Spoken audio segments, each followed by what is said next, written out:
क्या कोई लड़की शादी के बाद भी किसी गैर मर्द से मोहब्बत कर सकती है और वह मोहब्बत इतनी गहरी कि वह अपने पति को ही मरवा दे। आज की हम इस कहानी में कुछ ऐसा ही जानेंगे। आरती एक साधारण गांव की लड़की थी जो अपने माँ बाप की इकलौती बेटी थी। 22 साल की उम्र में उसकी शादी एक हिमांशु नाम के लड़के से होती है। हिमांशु शहर में नौकरी करने वाला एक पढ़ा लिखा लड़का होता है। शादी बहुत धूमधाम से हुई थी। हिमांशु एक अच्छा लड़का था, लेकिन आरती के दिल में हमेशा एक खालीपन था। शादी के 2 महीने बाद से ही आरती के मन में एक सपना बार बार आने लगा। रात के अंधेरे में कोई लंबा सा साया उसे देखता है और उसके पास आता है और उसके पेट पर हाथ रखता है। लेकिन आरती को डर नहीं लगता था, बल्कि उसे एक मोहब्बत सी महसूस होती थी। तुम मेरी हो, सिर्फ मेरी, एक भारी मर्दाना आवाज उसके ख्वाबों में गूंजती थी। एक दिन आरती आईने के सामने खड़ी थी और बाल बना रही थी। तभी पीछे से किसी ने उसके बालों में हल्की सी सांस ली और जब वह पलटी तो वहाँ पर कोई नहीं था। आईने में सिर्फ उसका चेहरा, लेकिन उस चेहरे के पीछे आईने में 2 आंखें और दिखाई देती हैं।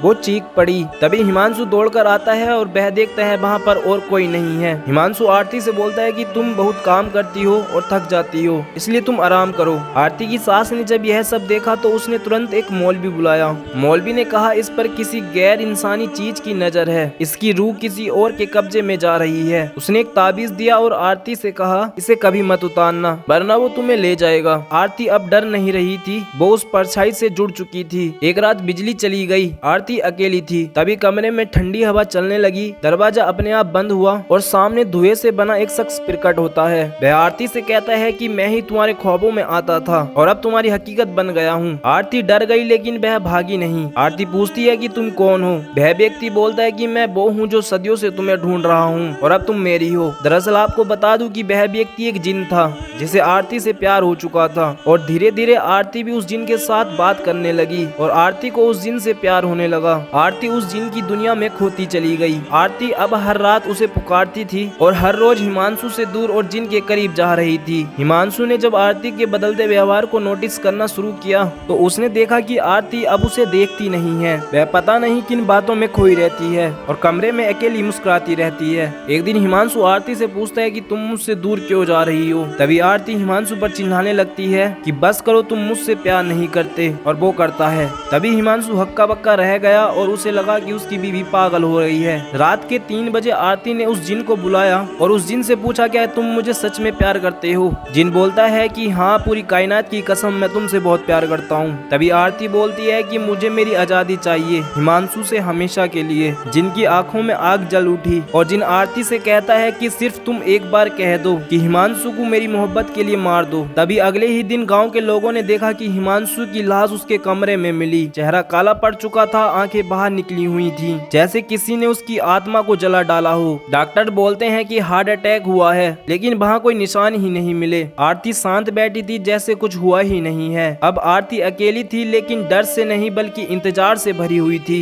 हर रात आरती जिन के साथ उसकी बाहों में सोती। गाँव के लोग आरती को कहते हैं कि वो पागल हो गई है और वह अपने पति की हत्यारी है, लेकिन आरती को लगता था कि उसने ये सब अपनी मोहब्बत के लिए किया है। लेकिन हिमांशु की मौत को लगभग 3 महीने बीत चुके होते हैं और गांव में अब भी हिमांशु की मौत का जिक्र चलता रहता था। उसकी मौत रहस्यमय थी। गांव के लोग कहते थे कि आरती ने ही अपने पति को मरवाया है और अब वह किसी और से बात करती है, लेकिन आरती बिल्कुल शांत थी, जैसे हिमांशु कभी था ही नहीं। रात के अंधेरे में वो एक आवाज का इंतजार करती थी और वह थी केवल जिन की आवाज। जिन बोलता था कि आरती, मैं आ गया हूँ। अब आरती हर रात अपने जिन प्रेमी से मिलती थी। वो उसे देखती नहीं थी, लेकिन महसूस करती थी। जब वो बालों में उंगलियां फिराता तब आरती की सांसें थम जाती और उसे ऐसा लगता था जैसे कोई और दुनिया उसे खींच रही है। जिन बोलता था कि मोहब्बत सिर्फ इंसान से ही क्यों, तुम मेरी हो, रूह से लेकर जिस्म तक। आरती अब खुद को औरत से ज्यादा रूह समझने लगी थी। वो इंसानों से दूर जा चुकी थी। एक दिन आरती की पुरानी किताबों में एक जला हुआ कागज मिला और उस पर लिखा था, जिस जिन से मोहब्बत हो वो रूह को खा जाता है और जिस्म को अपना गुलाम बना लेता है। आरती थोड़ी देर कांप उठी और सोचती है कि नहीं, वो मुझसे प्यार करता है, वो वैसा नहीं है। उस रात जब जिन आरती के पास आया तो आरती ने पूछा, क्या तुम एक दिन मुझे छोड़ दोगे। लेकिन जिन बोलता है, जब तक तुम्हारी रूह बाकी है मैं तुम्हारा हूँ और जब रूह खत्म हो जाए तब भी मैं तुम्हें अपना ही बना लूंगा। हिमांशु की मौत के बाद पहली बार आरती को एक सपना आया। सपने में उसने हिमांशु खड़ा देखा, आंखें लाल, चेहरा गुस्से से भरा। हिमांशु बोलता है कि आरती, तुमने मुझे मरवाया है और मैं तुम्हें कभी माफ नहीं करूंगा। आरती बोलती है कि हिमांशु, मुझे माफ कर दो, मैं बस प्यार चाहती थी। हिमांशु आरती पर चीख कर बोलता है कि तुम जिस इंसान से से प्यार कर रही हो वो तुम्हें भी मिटा देगा। अब पता नहीं गांव में एक एक करके अजीब मौतें होने लगी। जो भी आरती के बारे में बुरा बोलता था वो एक रात मर जाता था। किसी का गला दबा हुआ मिलता था तो किसी की आंखें फट जाती थी। लोग अब घर के अंदर बंद रहने लगे और बच्चों को बाहर नहीं भेजते थे। तभी उस गाँव के अंदर एक बुजुर्ग मौलवी आया। उसने गाँव वालों को बताया कि आरती के साथ एक जिन रहता है और वो अब केवल इश्क नहीं कर रहा है बल्कि वह इंतकाम ले रहा है। तांत्रिक ने जब आरती को देखा तो वह बोला कि तेरी आंखें अब इंसान की नहीं रही। वह तांत्रिक आरती से पूछता है कि बोल तुझे क्या चाहिए। आरती तांत्रिक से बोलती है कि बस वो मेरा जिन मेरी मोहब्बत मुझे वापस कर दो। तांत्रिक हंसते हुए कहता है कि जिस जिन से तू प्यार कर रही है वो तुझे अपनी दासी बना चुका है। तेरे जिस्म में अब वह समा गया है और एक दिन तू इंसान नहीं रहेगी। आरती पूरी तरीके से उसके अधीन हो चुकी थी। आरती ने खुद ही अपना हाथ काट लिया और खून से जिन का नाम दीवार पर लिखा। आरती बोलती है कि तुम मुझे कभी मत छोड़ना, चाहे मेरी रूह ही क्यों ना ले लो। जिन बोलता है कि अब तू मेरी है इस जन्म में भी और अगले जन्म में भी। जिन आरती से बोलता है कि तुझे अब इन इंसानों से कोई रिश्ता नहीं रखना है।